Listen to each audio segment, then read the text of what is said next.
So, welcome back, everybody. I'm here with my guest, Amir Glenn from WealthBeacon. This is another episode of the Yale Innovators Student Media Network, where we interview Yale student-run startups as well as other companies and organizations within the greater New Haven community.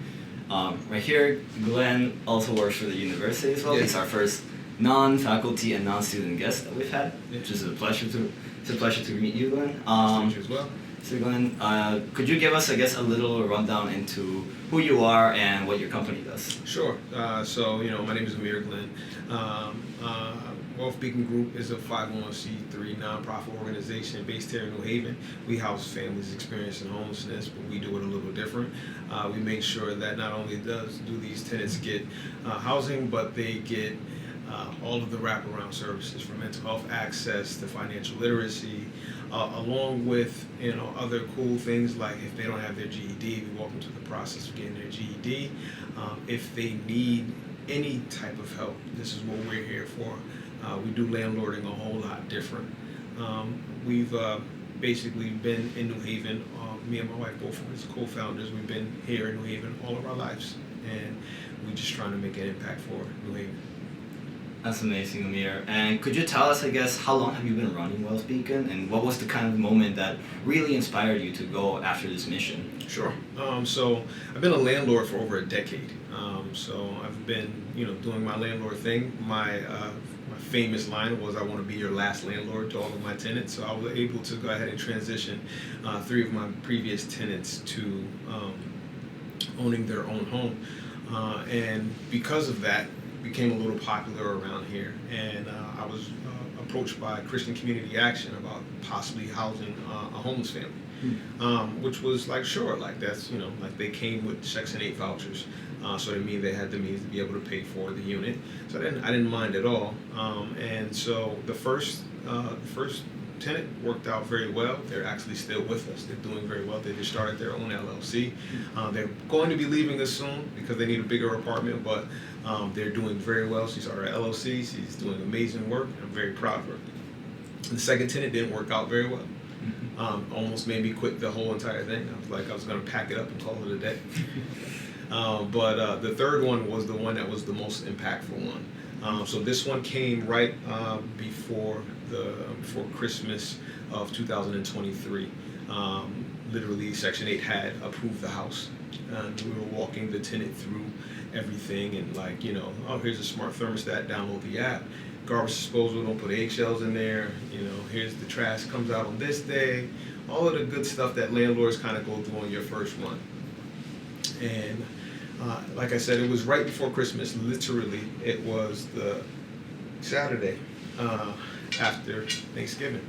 And so as we're walking and talking, the kids are kind of like running around and playing. And as soon as we're getting ready to leave the house, the little boy just stops, like mid-playing, runs up to me, gives me a hug and says, "Thank you. This is all I prayed for.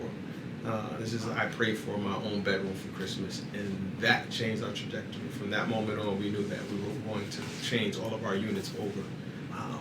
So since then, it's been 7 families, 17 children that we've housed, and so we're doing the work. It's a lot of fun.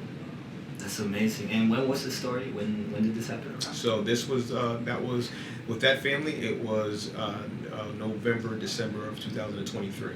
Wow. So relatively recent within Yeah. your landlord career, but that's amazing. That's really, really amazing to hear. How would you say, I guess, I've heard from like postgrad students and from the local New Haven community as well that the housing crisis is something that, is very common here. There's rising prices, there's high demand for stuff because, New Haven itself offers a lot of things and it's very close to a lot of other big cities. Yeah. How would you say your organization is helping to combat that? Are you guys doing federally funded programs? Are you guys borrowing from the city? What kind of actions are you guys taking? So currently, we're fully funded by ourselves. So we fund ourselves and everything. We are in talks with the city and with the state about possibly getting some funds to be able to scale our mission. But that's pretty much, this is just something that, that we definitely have, we've looked at kind of the wider scope of things, took a bird's eye view of everything that's going on. And yes, this the affordable housing situation crisis here in Connecticut alone it's kind of ridiculous. Currently, I think the last time we checked, there was about maybe over 100 families with Section 8 vouchers throughout the state that had the means to be able to pay for apartments, but were still homeless. And it's majorly because there's just not enough apartments. And even when there are apartments, these tenants are looked at kind of like as third and fourth class citizens. Nobody wants to give them a try. So we saw that as an angle that we can go ahead and we can help our community by removing some of those barriers from these individuals. And so that's how we're attacking it. Like we're still pretty new. We gained our 501c3 August of 2024. So we're a year and a month in. The biggest thing is, of course, is getting the word out about us. A lot of times when people find out about us, they're really excited and they want to see how they can help. This is how they can help. So that's amazing. It's amazing to hear just how much progress you guys have done over that small amount of time. Yeah. And I really hope that within the next couple of years you can see policy changes or other things that can also benefit you guys. And I was gonna ask you what kind of things do you think the state or the local governments could do better to really help your mission, help address this crisis? Do you think this is more of a price regulation thing, or do you think they should enable the construction of more of these homes? How do you think this should be tackled? I think it's my background is AV and IT. And a lot of the times what I've seen in general, kind of how everyone approaches problems, they usually just attack the symptom and not actually the root cause. Right. People yell and say the rates are too high, and then if you talk to landlords say, well, the taxes and the insurance is too high. And if you talk to new landlords, they say, well, the interest rate, the taxes, and it's the scapegoat. Yeah. So it just keeps going and going and going. So being in an IT background, when someone brings me a computer and they're like, hey, I want to use this to do a podcast, and I look and I see that they have 4 gigs of RAM and they have a 256, not non-solid state hard drive, and I'm like, well, you need to update this. And then on top of that, you have your chassis all scraped up and bent, but they don't actually have the means to buy anything, but they have the means to be able to upgrade. There's a lot of different things that I have to go through. So I have to talk about the RAM. We have to update your RAM. We have to go ahead and take a look at your software. Oh, you have viruses in your software. Okay, now I have to go ahead and remove all of your data off of your hard drive without pulling the viruses back. And then I have to implement all of this other stuff and possibly maybe even clean up your chassis and all of that good stuff in order to get your computer back to where it is. And I think that's the problem with the homelessness and just in general affordable housing. Everybody's like, we need more housing. Great. And then when tenants get into the house and they don't actually understand kind of the basics of being a tenant because they haven't had the experience, or just the common sense of hey, I should clean up my house every week. I should be respectful to the tenants. I should clean up trash outside of the landlord's place just because I'm being a good neighbor. And then I should pay the landlord their portion of the rent first before I do anything. I should pay on the 1st, not the 11th. These things that that we call common sense. My father used to say this all the time. Common sense is the curse for those that have it, because it just annoys people when they don't do things. You're just like, man, why can't you just do this? So what we decided to do is we at WealthBeacon we kicked off a tenant readiness accountability course that we also offer to the wider community.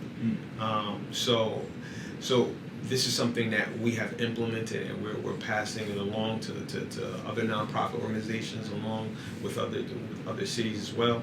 And the biggest reason why is because, again, we can have the cities and the state build affordable housing, and then we end up having the same type of situation where these same tenants end up getting evicted because they had a fight with somebody downstairs, or they didn't pay their portion of the rent. So that's huge. The other thing that we kicked off is our financial literacy empowerment, which is, Shine Academy. We're going to be doing our second cohort in the next month. We're just waiting for the confirmation on a place where we're going to have it. But it is literally stuff, like I said, more common sense stuff like simple budgeting.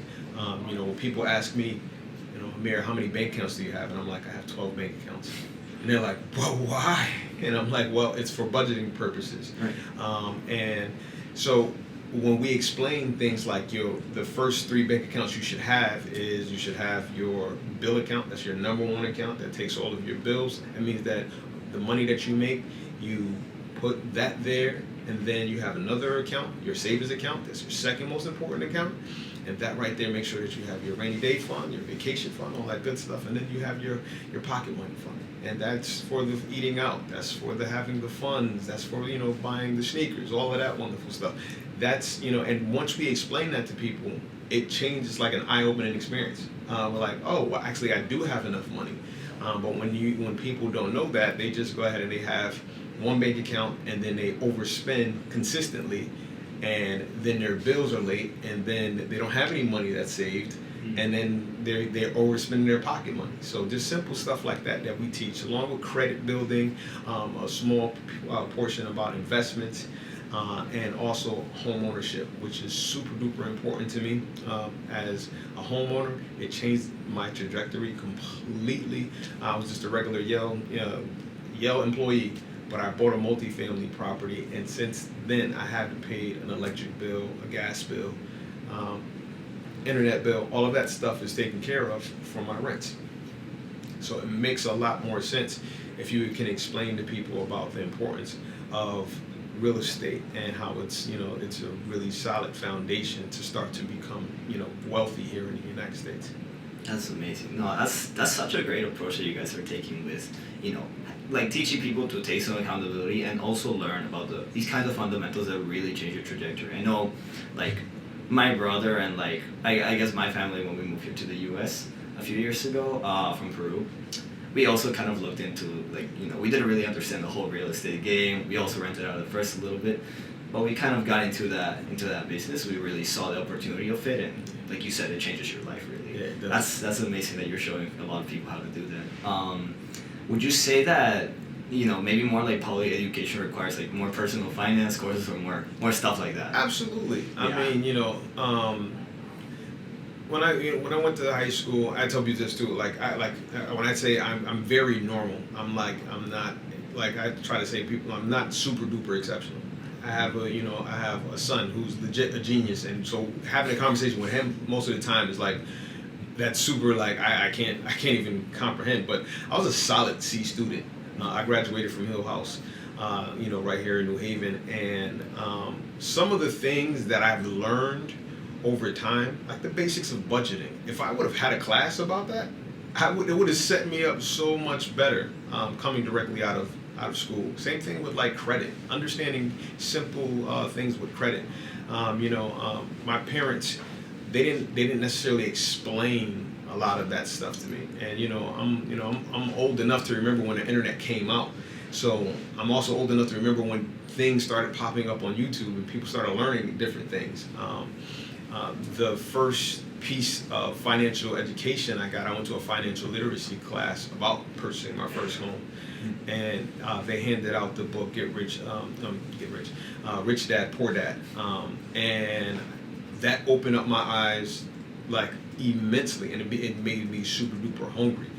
So now when I'm talking about students learning kind of the basics, I look at the basics as part of like math. You should learn math. You should learn how to read. You should learn the sciences. You should learn your geography, but you should also learn finances, because these are the things. All of these things are things that you're going to consistently use in your life.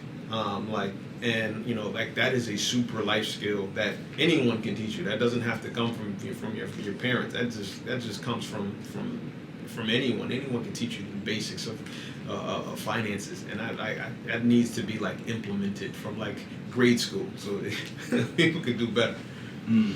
That's very. No, I also wish like when I went to high school in the U.S. they also didn't really touch up on that, and I asked a lot of my friends if they had any idea of this, which I also had to research on my own. So I understand your point a lot.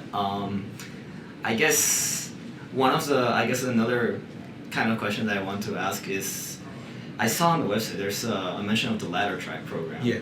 Could you explain a little bit more about that? Sure. The ladder track program is exactly how we bring our tenants through the process. So the first portion, of course, is getting a home. Once you getting into our apartments.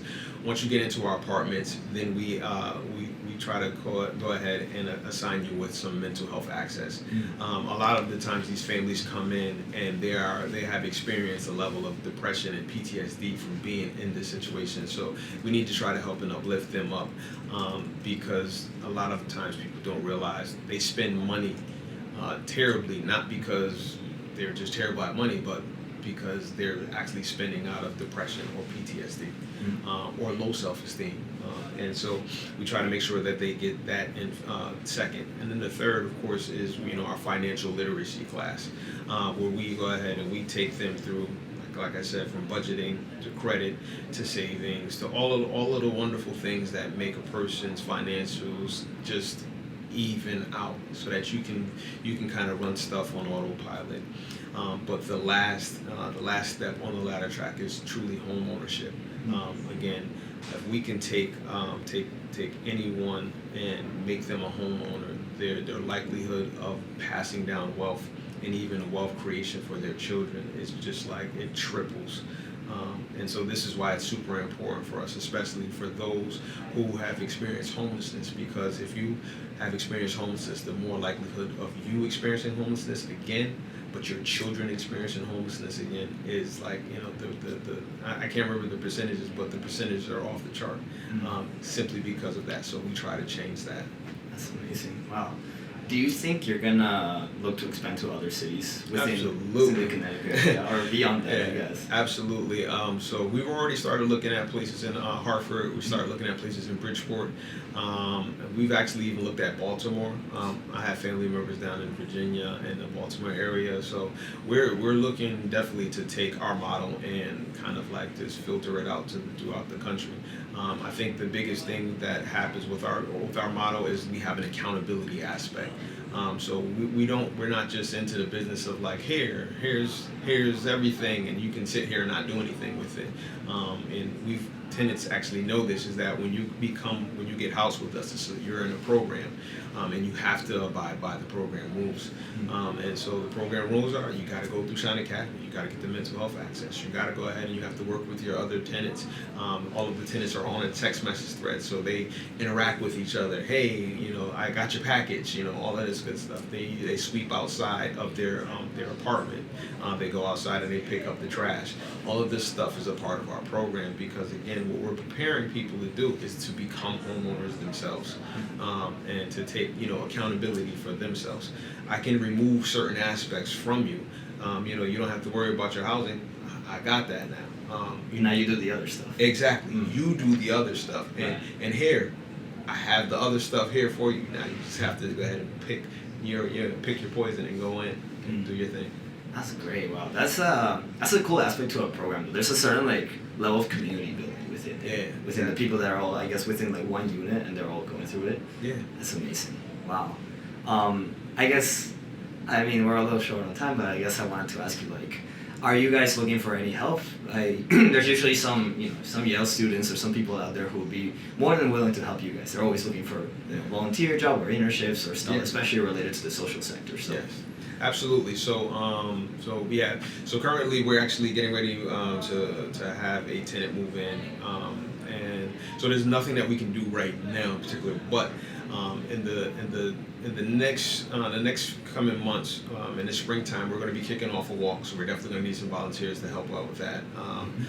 And we actually have our Beacon of Light campaign, our Beacon of Hope campaign, which is where we go ahead and we have people in the community adopt one of our families to go ahead and give Christmas gifts to. So these are things that if people really want to help. But and also, we are definitely in talks right now with some case managers. Fortunately, we don't have, like I said, we don't have the funds to be able to pay case managers, but we're looking for some students that intern to go ahead and help with their, with their hours to build their credits. So we're trying to go ahead and reach out to as many people as we possibly can to go ahead and help fight this fight. And we're always in need of some type of help, something. So.